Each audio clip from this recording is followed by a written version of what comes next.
Hi, everyone. I'm Heidi Neck. I'm Candida Brush. And I'm Patty Greene. We are the authors and editors of Volume 2 of Teaching Entrepreneurship, a Practice-Based Approach. We are so excited that this book is coming out, right, guys? Yeah, absolutely. It's like the band is back together because the first book was published in 2014. This one's being published now in 2021. So I'm so excited. So let's just talk for a couple of minutes about what excites us most about the new volume. So Candy, what excites you most about the new volume? Well, so this book represents everything I wished I'd had as a professor, because teaching entrepreneurship means that we have to do experiential exercises and activities. But ever since I was a junior faculty member, I had to search for activities and exercises. But this book has a collection of 43 exercises with the teaching notes and with supplemental readings. And this really helps us to be better professors.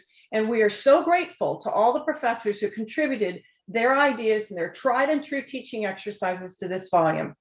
Yeah, and they're all Babson professors too, and our colleagues, and how grateful are we for them. All right, Patty, on to you. What are you so excited about for Volume 2? Well, first of all, it was, as you said, getting the band back together. Working with the two of you is just the best. Such a good time. Bounced off each other.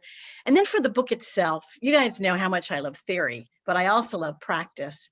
So to me, it's the way the book really intertwines theory and practice together.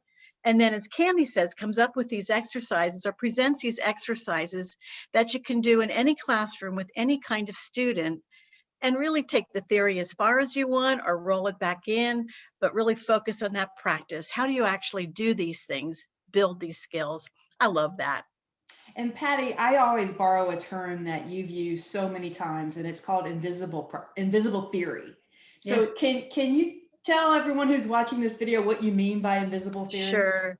That came up when we were building the Goldman Sachs 10,000 Small Business Program. And the idea was invisible theory, practically actionable immediately.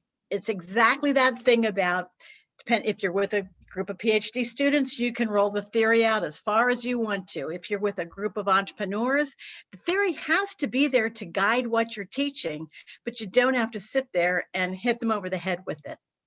Absolutely. I think that is so cool. So I guess it's coming back to me as the final.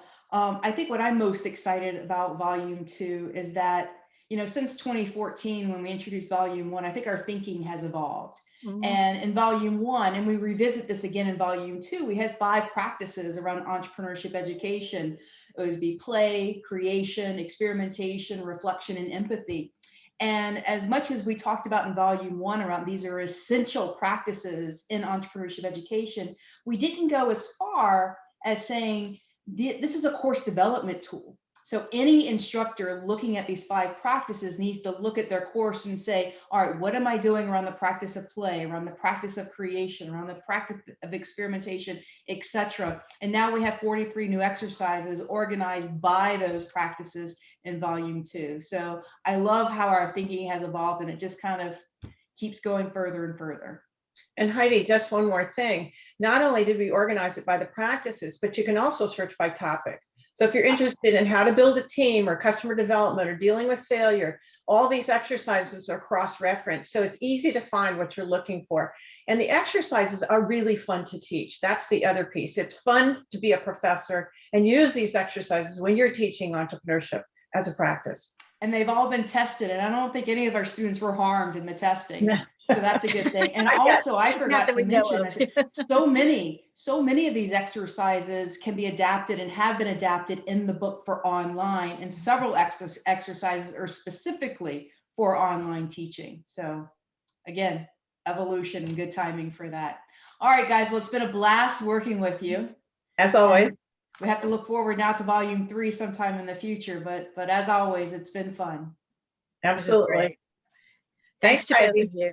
Thanks, Patty. Bye, everybody. Bye-bye. Bye.